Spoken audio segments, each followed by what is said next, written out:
Listen up, real estate investors, entrepreneurs, and agents. You're in the right place, unlocking the secrets to real estate investing and entrepreneurship. Welcome to the Titanium Vault, hosted by RJ Bates III. Here's RJ.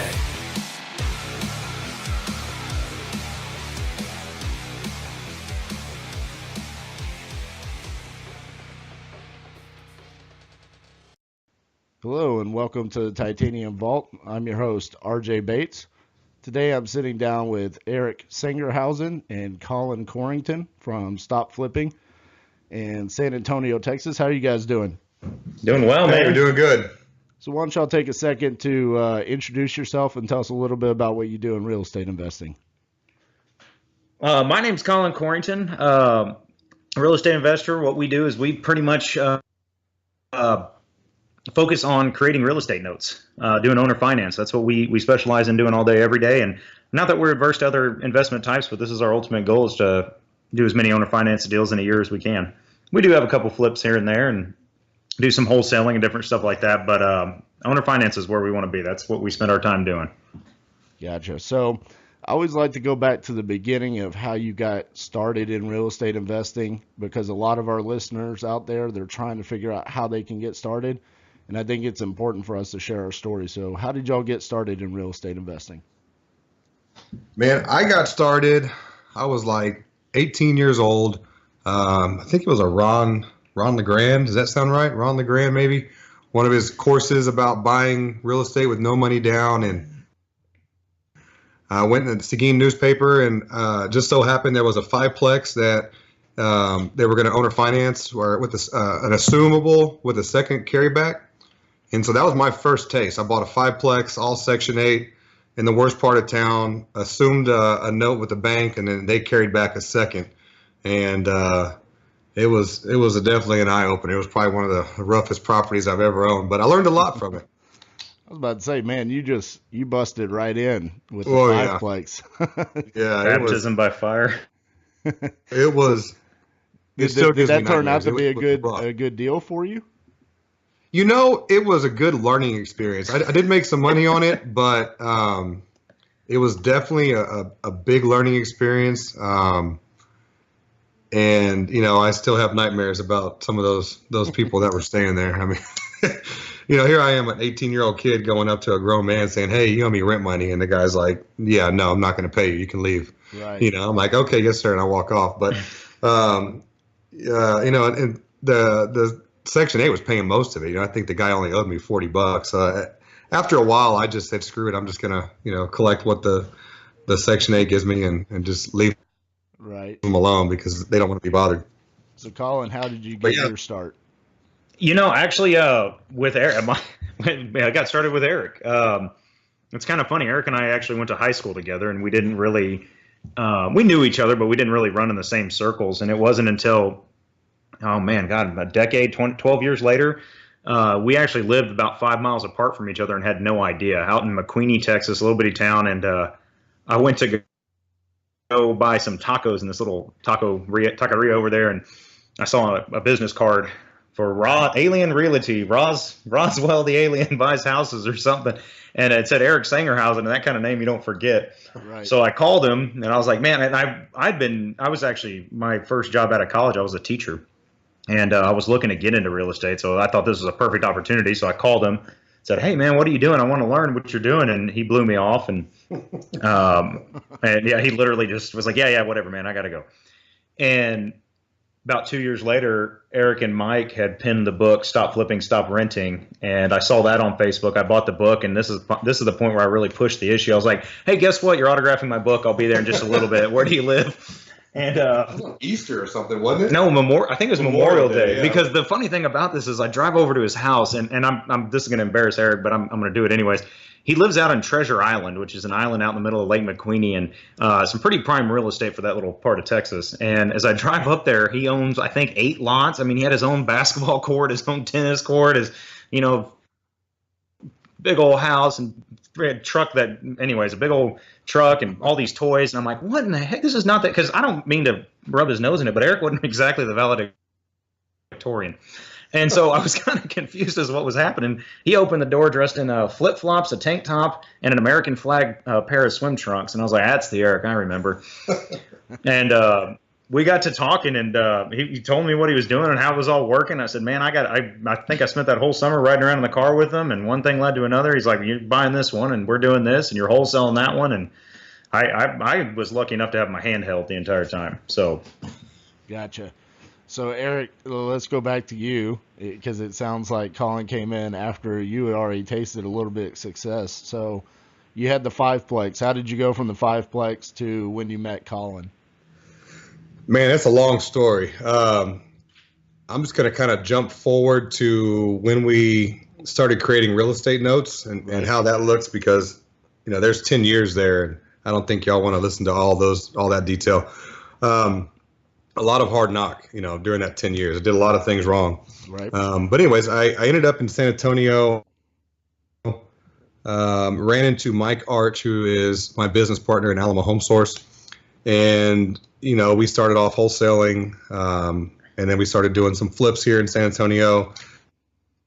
And I think it was around 2008-ish when everything kind of crashed, and we ended up with 3 houses we couldn't sell. And during that 10 years, I had a little bit of background in creating real estate notes. And so, I said, hey, what if we just owner finance, one of these deals? And so we put a sign out front, for sale by owner, seller will finance, and the house was gone that same day. And so we did the other 2, and we got all of our money back. But the big problem is now we're collecting this cash flow. The houses are gone. But we've got $250,000 tied up in notes, and at that time we were small fries. We needed that money back to go buy some more houses. So ran into a friend of mine who was losing his tail in the stock market, and one thing led to another, and he bought our first real estate note. And then from there we've just we've grown it into a really big business. We've got probably 15, 20 employees, and we're doing over 100 deals a year. We hold a lot of notes, we sell a lot of notes, but it was definitely an interesting ride. So let's talk about creating notes for the people out there that have never done that, or they don't have any knowledge of what we're talking about. Can you break that down for them? About how to create a note? Yes.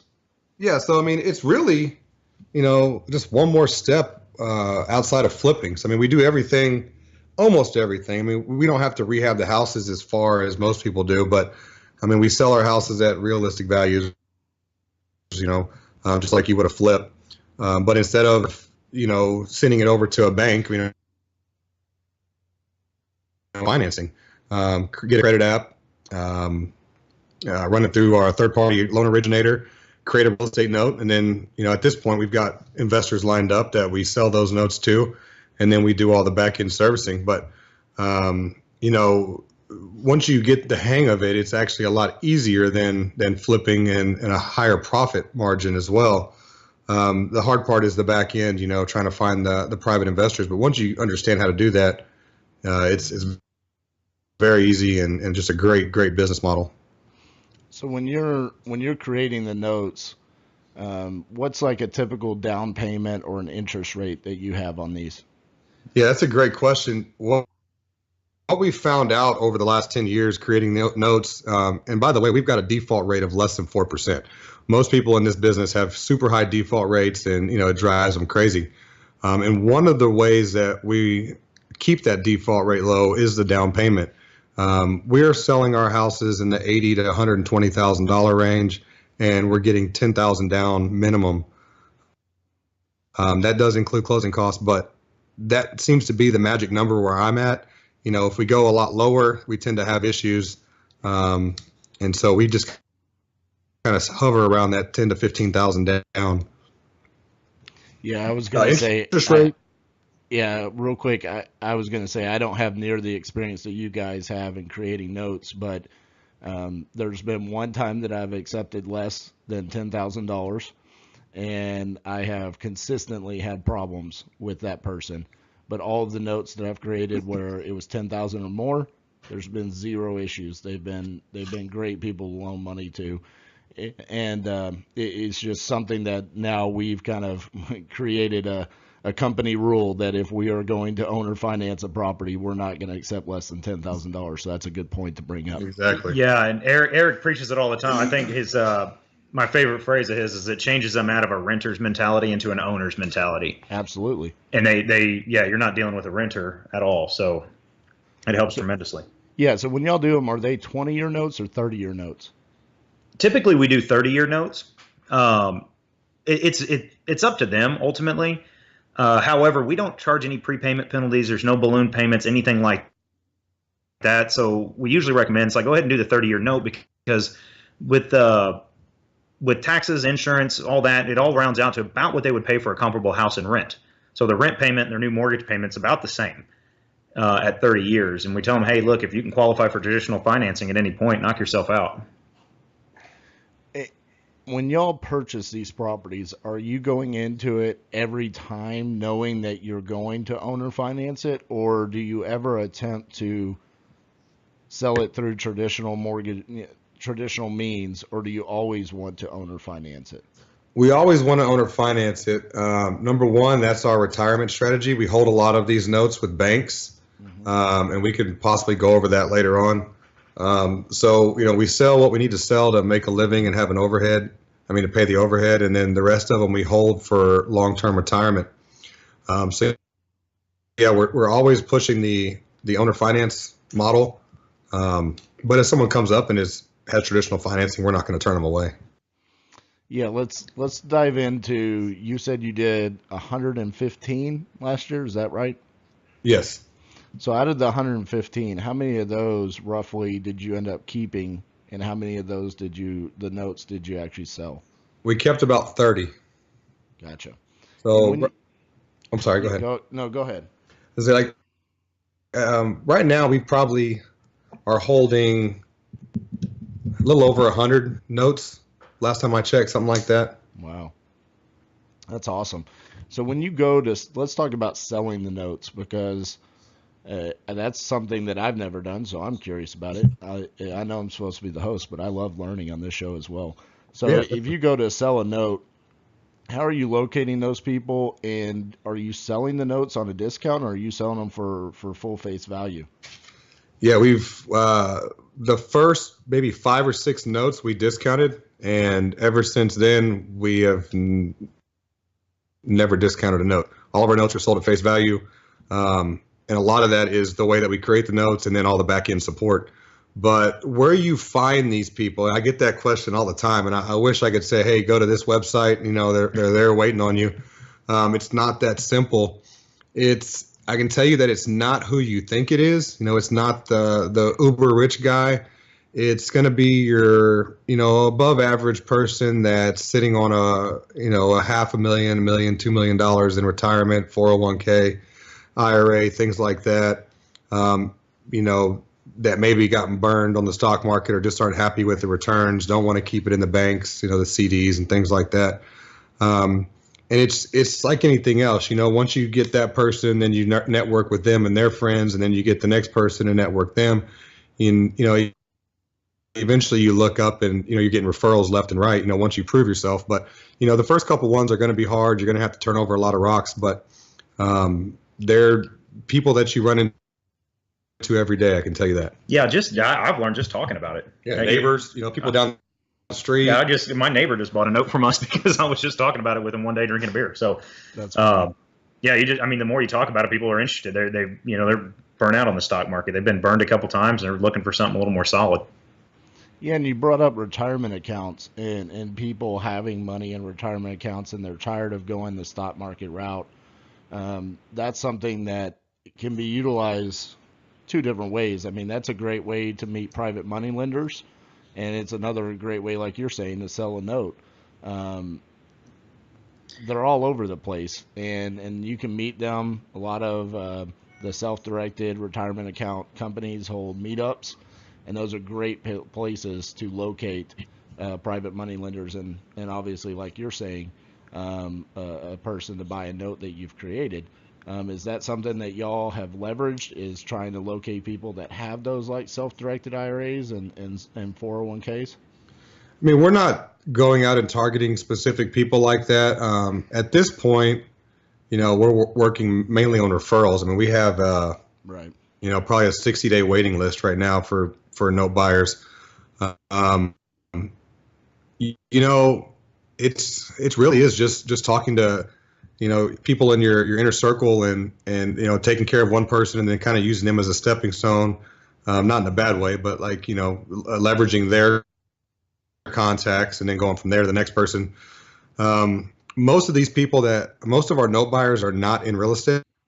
They have no understanding of real estate. They're just hardworking individuals that, are close to retirement or are retiring and just want a better return. Our notes are 10.9%.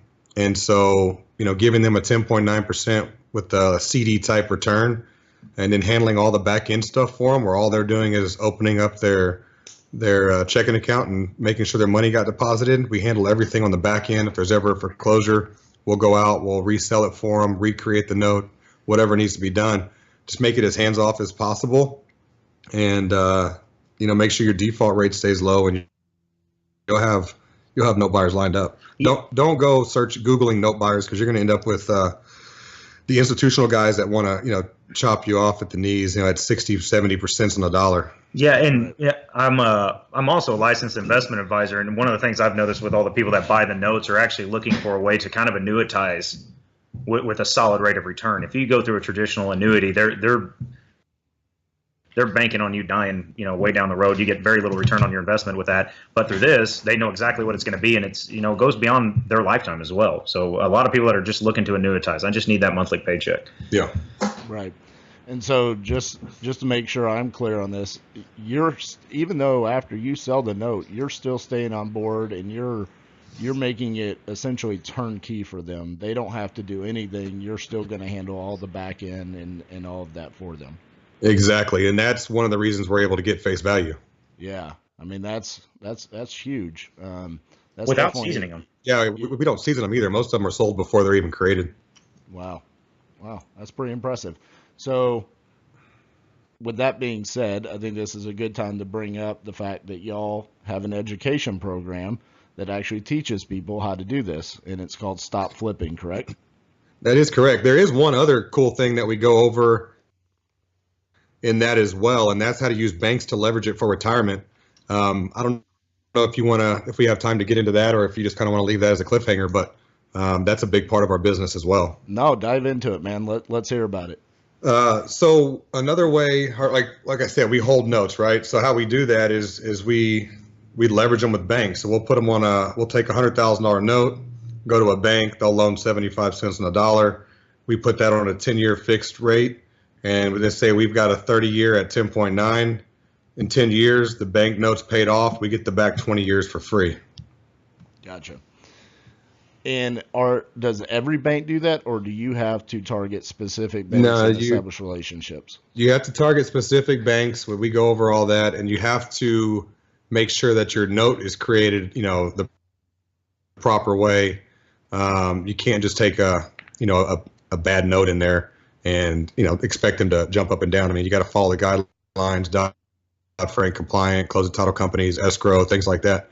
I mean, once you get it up and running, I mean, it's a system that runs itself. You put the right team together like any other business, and I mean, like I said, eventually, look on the outside looking in, it looks like it's harder to do than a flip. But once you get the hang of it, it's so much easier. You're not dealing with realtors, you're not dealing with inspectors, you're not dealing with appraisals, you're not dealing with any of that stuff. I mean, you are in charge and you're manning the ship the entire time.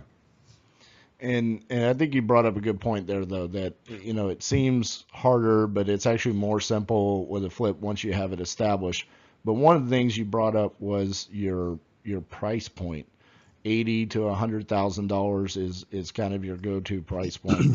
You're not going outside of that whatsoever, right? That's like one of your hardcore principles, right? Yeah, anything above that, we just flip. And the reason being is that for our interest rate, if we go any higher than that, it starts to get a lot cheaper to rent than it does to owner finance. And the people that are wanting seller finance, want it to be about the same price as if they were going to rent it. So that's just kind of worked for us. Now, if you did go higher, you're just going to have to lower your return, which is fine.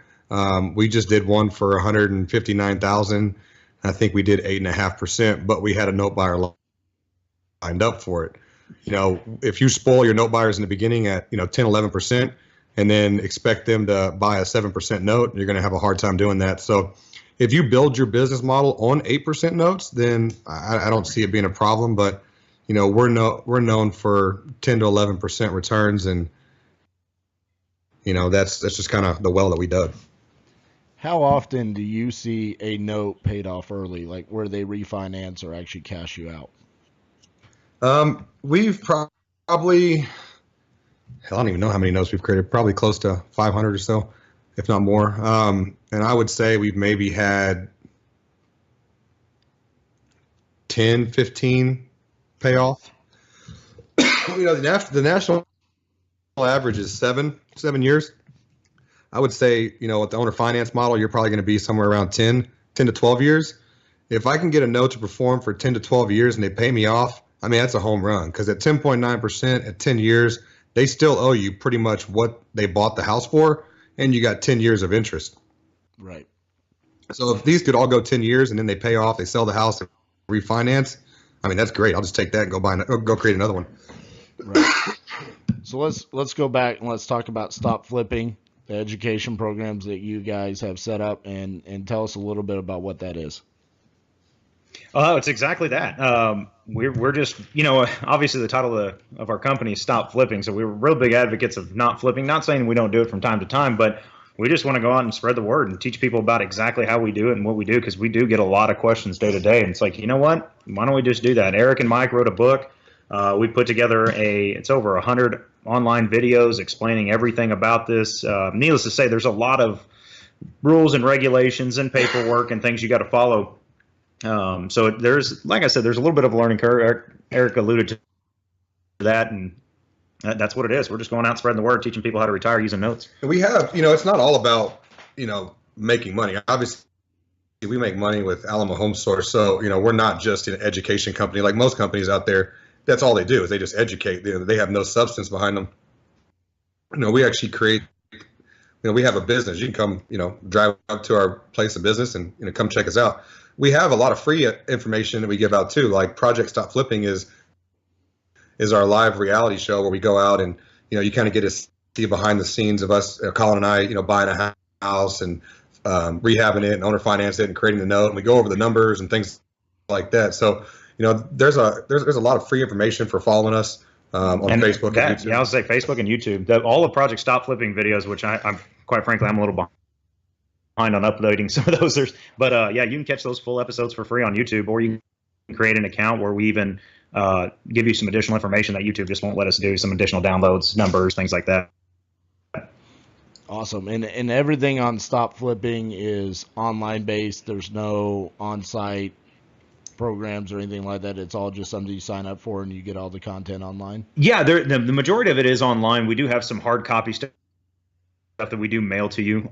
There's some secrets with creating a note and being able to sell it at face value. So we show you all some of our sample note binders, some preliminary note summary stuff that we do. So you do get hard copies of that.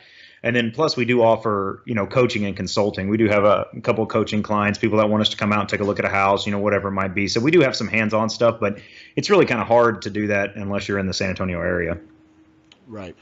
So, all right, I didn't warn you guys that I was going to ask this, but Erik, you mentioned that carrying the notes and creating and carrying those notes is your retirement plan, and you've chosen this, the note creation business and owner financing.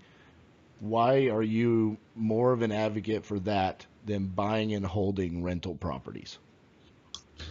Just the headaches. I go back to the fiveplex example. I mean, my first deal, and it almost ran me out of the business. I still have a couple of rent houses, but I've got 3 rent houses right now that give me more problems than all 100 plus notes I own. When you own a note, or excuse me, the mortgage right? Mortgagee, I always get that mixed up, has a homeowner mentality. So if something breaks, they're going to fix it. You're not going to hear from them about anything. Whereas, with a renter, I mean, every little thing they're calling you on, and then they're moving out in 12 months typically. It's just more hands-on, and you can manage a lot bigger portfolio of notes with least amount of headaches, I guess. I mean, it makes complete sense to me. I guess I'm kind So of it's more like second leverage. guessing. You I can guess leverage I'm more. kind of second guessing why I own so many rentals right now, but but it makes sense. And you're right. It's the difference in mentality. I mean, they're pseudo tenants. I mean, they're buying the property, but still, there's you're having to collect the payments from them and things along those lines. But it's just way less headaches Well, see, involved. we got it set up where everything is we escrow for taxes and insurance, and we automatically debit from their accounts. So we never see them. Right. We would never call them. I mean, obviously, unless they're late, then we have to go chase after them. But we've got a system set up. I've got two girls that we hired, and they run that whole system. And I really don't ever hear anything unless we're going to foreclose on them. Whereas with the renters, they call me directly, and they drive me nuts. Plus, it's a more consistent and more reliable stream of income. If the insurance goes up, I'm still getting my mortgage. If the taxes go up, I'm still getting my mortgage. I like that I can plan out the future a lot better with notes than I can a rental. Well, and yeah, you brought up some great points there. When taxes go up, it doesn't matter. Your net is still the same. I mean, there's a lot of really good points there, and I'm sure this is something that you go into more detail through your stop flipping program. Oh yeah. Honestly, I'm sitting over here and I'm going, man, I've got to start selling some of these. But the other thing, or not selling, start creating notes like y'all are. Yeah. But the other thing is that you're talking about anytime you need to sell a note to get your payoff, you can do that as well. Yeah, you can sell it. We teach you like, hey, go borrow some money to buy the house, rehab it, and create a note. Then you can take that to the bank, leverage against it, pay off your guy, get a little bit of cash flow. You actually make a little bit of profit, enough to live on, and go do another one. And Right. just keep holding them. And if you need a big payday, sell one. Maybe create 12 a year, sell two. Make 100+ grand a year, and you'll be set up for retirement before you know it. Right. Flipping. If you're flipping 12 houses a year, what's going to happen? You're going to end up slowly becoming that lifestyle. So now you're going to need to flip more houses to get a better lifestyle, and you're just going to keep going. If you can control it with creating notes and then flipping a little bit, or even adding notes to your business, then your retirement, you'd be amazed at the compound effect of notes. Once your notes start buying notes, it's insane. It's Right. insane. You become your own biggest note buyer is what happens. Right. And I've had so many different guests on here between, landlords, apartment buyers, rehabbers. You're actually my first guest whose main source is note buy or creating and selling. Come join the dark side, man. But what I hear from everybody is create that system for your business, and then the business starts working for you. You're not working for the business.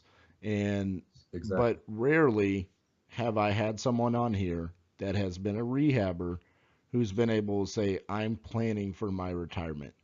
Yeah. But every time that someone comes on here and it's some form of passive income, I can almost hear, like I can hear how relaxed you are.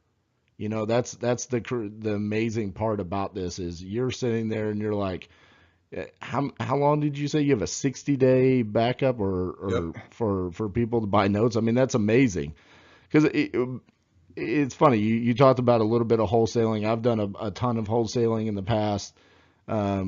Selling a note is almost kind of like wholesaling a little bit, where it's like you have your buyers lined up. That's your buyers list. Yep. And they're just waiting. They're literally sitting there saying, "I'm ready to give you whatever your payday is." They're just sitting there. Yeah, it's funny That's a because great analogy, by the way. Yeah, I'm going to steal that one. Yeah, we've got so many people that it's been this huge initiative. They've gotten me back on the streets looking for houses. They're like, we got to get more houses. All right, let's go. That's amazing. And it is. I mean, I not to beat the point, but it is. I mean, you're creating a buyer's list. It's just your buyers are buying something different. They're not buying wholesale deals. They're buying your notes. Dude, And we've got bankers. I've got stockbrokers. I've got financial advisors. C-level, businessmen. You'd be surprised, who comes in and buys notes. that's awesome. I mean, that's got to be a good feeling when a financial advisor or banker is buying a note from One you. of our biggest clients, financial advisor. That's a secret for the day. Well, all right. So I always like to ask people what their why is and what's the driving force behind what you're creating. I think you touched on it a little bit on what you're doing. You're building your retirement and for your lifestyle. But outside of that, I mean, what is the driving force behind what you guys do on a daily basis? Well, the good thing about real estate notes is it's one guy said it, and I hope I don't butcher it, but it's like a triple net return. So, in life, it's all about helping people, right? If you help enough people get what they want, you ultimately get what you want. And with creating notes, you're helping the community by taking a house and fixing it up, right? You're helping a homeowner who would probably rent the rest of their life actually realize true home ownership. And you're helping someone who possibly may have to go back to work because their retirement's running out, rebuild that retirement and retire safely. Yeah, and just to touch on that real quick, guys, Erik and I met on Facebook. I almost say this every guest because I meet all my guests through Facebook. But Erik and I met through Facebook, and he was asking people, "Hey, I want to come on a podcast. I want to spread the word about this." I think that's a credit to you and what you've been able to create with your business. I think it's amazing that you are literally so proud of what you've created and you're so confident in it that you want to go out and spread the message. There's a ton of people out there that might be successful, but they're not confident enough to come on, just freely give out content of what they're doing and spread the message. So kudos to you guys for what y'all have created, and it's very impressive. Man, thank you so much. That means a lot. Yeah, and that's actually why I've become such a disciple for the last couple of years with Erik is my background in education. I'm just a natural born teacher. That's what I love to do. And Erik's not quite as strong as that, but it was one of those things. I was like, this is unbelievable. I'd done a ton of research learning how to rent and how to flip and how to do all this. And this was the one business model when it came to real estate that just, there's definitely some downfalls here and there, but it is pretty bulletproof if done correctly. And I was like, man, I've got to do this and I've got to tell everybody I can. As a matter of fact, as soon as I was a member, as soon as we were partners, my first official duty was to give away their book for free. So I'm giving away a couple hundred copies of their book absolutely free. I'm like, no, we got to get this word out there. So it's good stuff. That's awesome. Well, I'm definitely in the show notes, guys. There's going to be a link to Stop Flipping, and I'll also put some a link in there for the book as well, for you guys to look it up. For having us on, if you'll shoot me an email, I'll get you over a free book and a login to our course and get you the course material so that way you can check it out for yourself. Awesome. What is the email address that the listener should email you? The crew, CREW, at stopflipping.com. Awesome. Well, guys, thank you so much for taking your time to sit down with us today. I hope I did note creation and selling justice. It was definitely a topic that I have probably the least amount of experience in all of real estate investing, but every time I've done it, I've had great success, and it's funny, guys. Every time I do it, I sit down and I talk to my partner, and I'm like, why are we not doing this more? Like this is just it's so easy, and it's like you said, the least amount of headaches that I have out of all the strategies. Go turn one of your rentals into an owner finance. I bet you'll get hooked. Well, if I get hooked, I've got about 100 that I could do it. So. Oh wow. Yeah. So. You'd be set. If I get hooked, it might turn into something. So. It's going to be something that we talk about. But anyways, guys, I appreciate y'all sitting down with us and sharing your content. And like I said, I'll definitely put all of the information in the show notes for the listeners. And again, thank you guys for sitting down with us. Awesome. Thank you. Thank you. All right. Talk to y'all soon. Bye. Thanks so much for listening to the Titanium Vault with your host, RJ Bates III. For more info and to stay up to date, visit www.podcast.thetitaniumvault.com and on facebook.com/The Titanium Vault. If you enjoyed the episode, please rate and review, and we'll catch you next time on the Titanium Vault.